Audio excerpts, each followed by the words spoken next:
Sir இந்த MOU some short term பிரையாரிட்டிஸ் என்னன்னு சொல்ல முடியுமா? நீங்க சொன்னீங்க முதல்ல we will take up some of the short term priorities. priority வந்து அந்த process and policy இப்ப எக்ஸிஸ்டிங் ப்ராசஸ்ல ஏதாவது ஃபால்ட் இருக்கு, இல்லாத சேஞ்ச் பண்ணணும், ப்ராசஸ் அண்ட் பாலிசி. அது இல்லாம நியூ டெக்னாலஜிஸ் ஏதாவது இப்போ மானிட்டரிங்க்கு இப்ப நம்ம வந்து லோட் ஃப்ளோ ஸ்டடி பண்றதுக்கான மானிட்டரிங்க்கு நமக்கு ஒரு நல்ல டெக்னாலஜி சப்போர்ட் வேணும்.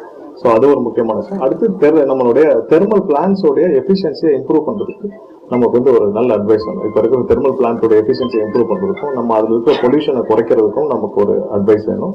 ஸோ இந்த மாதிரியான ஒரு ப்ரையாரிட்டிஸ் ஆல்ரெடி நாங்க டிஸ்கஸ் பண்ணிருக்கோம். இதெல்லாம் சேர்த்து வச்சு தான் நம்ம நியூ எனர்ஜி பாலிசி வருதா for the state and will they help you draft it also? இல்ல, எனர்ஜி பாலிசின்னு கிடையாது. ஒவ்வொரு திட்டத்துக்கும் தனியாக நம்ம புது திட்டம் கொண்டு வரணும். அதுக்கான பாலிசி நம்ம டிஃபைன் பண்ணுவோம். இப்ப ரூஃப் டாப் சோலாருக்கு என்ன பண்ணலாம், எப்படி இதை இம்ப்ளிமெண்ட் பண்ணலாம், என்ன மாதிரி இம்ப்ளிமெண்ட் பண்ணா எஃபிஷியன்டா இருக்கும். இப்ப சார்ஜிங் ஸ்டேஷன்ஸ் நிறைய வரப்போகுது. ஸோ அதுக்கு TNEBல இருந்து என்ன மாதிரி சப்போர்ட் கொடுக்கலாம். ஸோ இந்த மாதிரியான விஷயங்கள்ல நம்ம வந்து சேர்ந்து வேலை பண்ணலாம். அவுட்கம் டைம் லைன் மாதிரி இருக்குமா சார், இல்ல ஆன்கோயிங் சப்போர்ட் தானா? எல்லாத்துக்கும் டைம் லைனோட தான். ஸோ டைம் லைனோட தான் டிஃபைன் பண்ணி தான் வேலை பார்ப்போம். அது என்ன மாதிரியான ஒரு பாலிசிஸ் நம்ம ஒர்க் பண்ண போறோம் இருக்கோம். இப்ப ரூஃப் டாப் சோலார்ல இம்ப்ளிமெண்டேஷன் பண்ண போறோமா இல்லையா, ஸோ இதெல்லாம் இந்த டிஸ்கஷன்ல இருக்கும். EV சார்ஜிங் ஸ்டேஷன்ஸும் அப்படிதான் இருக்கும். ஸோ இந்த மாதிரி நிறைய விஷயங்கள் நம்ம லிஸ்ட் பண்ணி வச்சிருக்கோம். இதெல்லாம் சேர்த்து வச்சுதான் வர காலங்களில் சேர்ந்து இருக்கும். சார், இந்த புரிந்துணர்வு ஒப்பந்தம் அடிப்படை மனிதர் சாதாரண மனிதர்களுக்கு எந்த அளவுக்கு உதவியா இருக்கும்? மின்துறையில என்ன மாதிரியான அடுத்த கட்ட வளர்ச்சியை நிறுவனத்திற்கு உதவியா இருந்தாலே எல்லா சாதாரண மனிதர்களுக்கும் உதவியா தானே இருக்கும். நிறுவனம் மேம்படுத்துறதுக்கு தானே, இந்த நிறுவனத்துடைய மேம்பாட்டுக்கு தான் நம்ம இதை பண்ண போறோம். இப்போ புதுதா ஒரு டிரான்ஸ்ஃபார்மர் ஒரு தொழில்நுட்பம் வருது, யார் எவாலுவேட் பண்ணுவோம்? புதிதா ஒரு தொழில்நுட்பம் வருது, இதை நம்ம இதை யார் எவாலுவேட் பண்ணி என்ன யாருக்கு அக்னாலஜ்மெண்ட் கொடுக்கணும். ஸோ இதெல்லாம் நமக்கு தேவை. இப்போ என்ன மாதிரியான காஸ்ட் எஃபிஷியன்சி பண்ணணும், எப்படி இதை நம்ம வந்து தேர்ட் பார்ட்டி ஆடிட்டா வச்சு நம்ம ஒரு சில விஷயங்களை ரிவ்யூ பண்ணணும். ஸோ இதெல்லாம் இருக்கு நம்ம. ஸோ இதுல நிறைய விஷயங்கள் நம்ம வந்து IIT மாதிரியான ஒரு மிகப்பெரிய எக்ஸ்பர்ட் டீம் உள்ள ஒரு இது கூட ஒரு சேர்ந்து ஒர்க் பண்றப்ப நமக்கும் வந்து நிறைய விஷயம் நம்மளை மேம்படுத்துறதுக்கான வேலை இருக்கும். நம்ம மேம்படுத்தினாலும் நிறுவனம் மேம்படுத்தினாலும் பொதுமக்களுக்கான ப்ராஃபிட் ஆகும். சார், IIT வந்து EBல ஸ்டோரேஜ்லயும் EV வெஹிக்கிள்லயும் சிறப்பா இருக்காங்க. அவங்க எவ்வளவு வேகத்துல நமக்கு பேட்டரி ஸ்டோரேஜ் அமைக்கிறதுக்கு இருக்கு?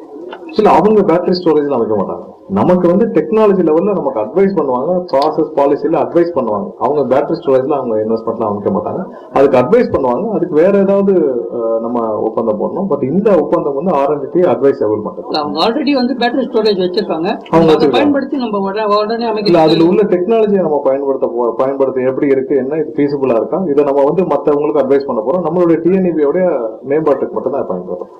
சார், மின்துறையில ஏற்கனவே R&D கிடையாதுங்களா சார்? இப்போ இது வரைக்கும் R&D டீம் இல்ல. இப்பதான் முதல்ல செட்டப் பண்ணி அந்த டீமோட நம்ம வெளியில இருக்க டீமோட IIT டீமோட பண்ண போறோம். வேர்ல்டு வைட் கம்பேர் பண்றப்ப TNEB டெக்னாலஜி யூஸ் பண்றதுல எவ்வளவு பேக்ல சார் இருக்கு? இல்ல, பேக்லன்னு சொல்ல முடியாது. இன்னைக்கு இருக்கிற டெக்னாலஜி நம்ம உடனே தெரிஞ்சுக்கிறதுக்கும் ப்ராசஸ் பாலிசிஸ் ரொம்ப முக்கியம். ஒரு டெண்டர் கொடுக்குறோம், டெண்டர்ல என்ன ப்ராசஸ் ஃபாலோ பண்றோம், என்ன பாலிசி ஃபாலோ பண்றோம். இப்போ புது டெக்னாலஜி ஏதாவது வருது, என்ன பண்ண போறோம். இப்போ மீட்டர் வருது, ஒரு புது மீட்டர் வருது, ஒரு ஸ்மார்ட் மீட்டர்ஸ்ல நிறைய வெரைட்டிஸ் இருக்கு. யார் அதை எவாலுவேட் பண்றது? ஸோ எவாலுவேட் பண்ணி நமக்கு ஒரு எக்ஸ்பர்ட் ஒப்பீனியன் வரணும்ல. ஸோ அந்த மாதிரி எல்லா விதத்திலும் சோலார் பேனல்ல பல பேனல் இருக்கு. ஸோ அதுல யாரு நமக்கு சஜஸ்ட் பண்றது? இப்போ பெஸ்ட் பாலிசி நம்ம வந்து இப்போ பேட்டரி ஸ்டோருக்கு கொண்டு வர போறோம். ஸோ அந்த பேட்டரி ஸ்டோருக்கு என்ன மாதிரியான ப்ராசஸ் கொண்டு வந்தா எண்ட் யூசர்ஸ் இன்வெஸ்டர்ஸ் வந்து ப்ராப்பரா இன்வெஸ்ட் பண்ண முடியும். ஸோ அவங்களுக்கு நம்ம வந்து நம்மளுடைய உலக தரத்துல என்ன மாதிரியான பாலிசி ஃபாலோ பண்றாங்க. நீங்க 5 வருஷம் கழிச்சு இந்த பேட்டரிஸ் எல்லாம் நம்ம ரீசைக்கிள் பண்ண வேண்டியிருக்கும். ஸோ அப்போ என்வரான்மெண்ட் லெவல்ல இது எந்த மாதிரியான பிரச்சனைகள் கொண்டு வரும், அதுக்கு ரீசைக்கிளுக்கு இப்போ வந்து நம்ம தயாராகணும்.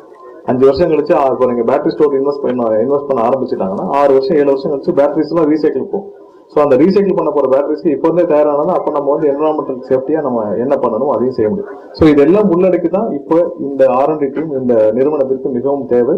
அதனாலதான் இந்த ஒப்பந்தம் பண்ணிருக்கோம். ஸோ ஒவ்வொரு விஷயத்திலும் நம்ம இதெல்லாம் உள்ளடக்கி தான் நம்ம வந்து வேலை பார்க்க போறோம். ஸ்மார்ட் மீட்டர் இம்ப்ளிமெண்ட் எப்போ சார் இருக்கும்? என்ன ஸ்மார்ட் மீட்டர்ல இது வரைக்கும் எந்த முடிவுகளும் எடுக்கப்படவில்லை. நம்ம தான் தெளிவா சொல்லிட்டோம். ஏன்னா ஸ்மார்ட் மீட்டர்ல எந்த முடிவும் எடுக்கப்படவில்லை.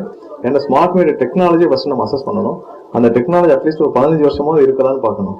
ஸோ அதுல நிறைய விஷயங்கள் இருக்கு. ஸோ அதனால நம்ம வந்து அதுல eSIM வரப்போகுது, இல்ல நிறைய மோடம் இருக்கு, சிம் கார்டு வச்சு டிரான்ஸ்மிட் பண்ண போறாங்க. ஸோ அதுல நிறைய டெக்னாலஜி வைஸ் நம்ம வந்து இன்னும் ஒரு கான்பிடண்டா இல்ல.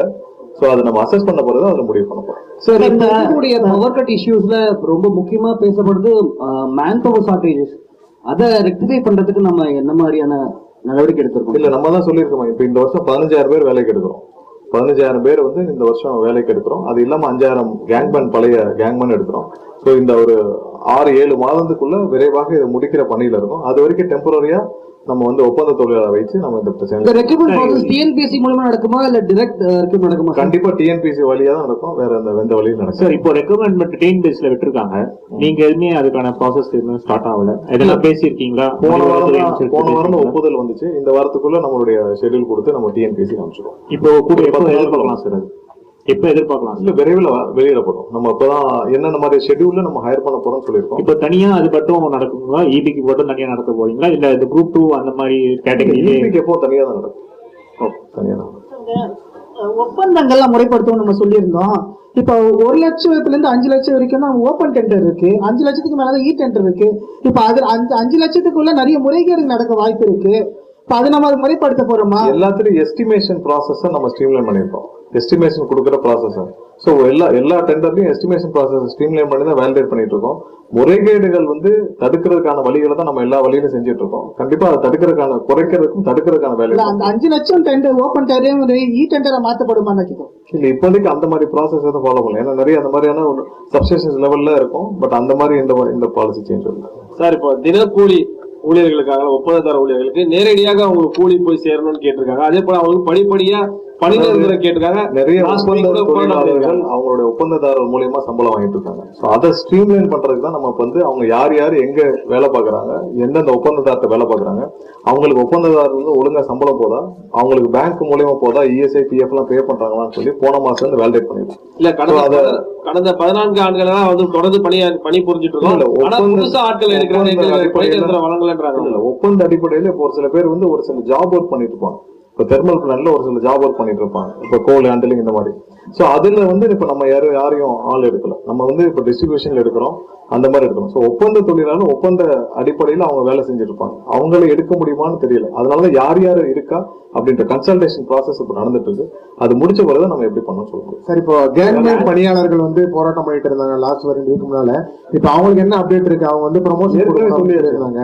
இல்ல மறுபடியும் இப்ப போராட்டம் பண்ண போற மாதிரி ஒரு தாட் சொல்லியிருக்காங்க. அது சம்பந்தம் ஆல்ரெடி அவங்களுக்கும் சொல்லியாச்சு. நம்ம என்ன மாதிரி பண்ண போறோம்னு சொல்லிட்டு அவங்களுக்கு அந்த 9,500 பேருக்கு சொல்லியாச்சு. நம்ம அதை பேசி சால்வ் பண்ணுவோம். சார், கடைசியா வெள்ளையறிக்கை போது பல்வேறு முறைகேடு தான் நீங்க குற்றச்சாட்டு வச்சிருந்தீங்க. அவங்க போய் நடவடிக்கை எடுக்கப்பட்டிருக்கா? அதுக்கு என்ன நம்ம பண்ணி முடிவு எடுத்து பண்ணிக்க சொல்றீங்க? இல்ல, கண்டிப்பா நடவடிக்கை எடுக்கப்படும். முறைகேடு இருந்தால் கண்டிப்பா நடவடிக்கை எடுக்கப்படும். அது சீக்கிரம் அதுக்கான நீங்க பேர் இது மூலம் பண்ணிதான் சொன்னீங்களே, அது ஏதாவது நம்ம சஜஸ்ட் பண்ணிருக்கோமா? அதாவது நடந்த ஊழல் தொடர்பா அது சம்பந்தமா புகார் அளிக்கப்பட்டிருக்கு, விசாரணை நடைபெற்று வருது. கண்டிப்பா அது உறுதி செய்யப்பட்ட பட்சத்துல கடுமையான நடவடிக்கை எடுக்கும். ஹிந்து சார், இந்த MOU ல some short term priorities என்னன்னு சொல்ல முடியுமா? நீங்க சொன்னீங்க முதல்ல we will take up some of the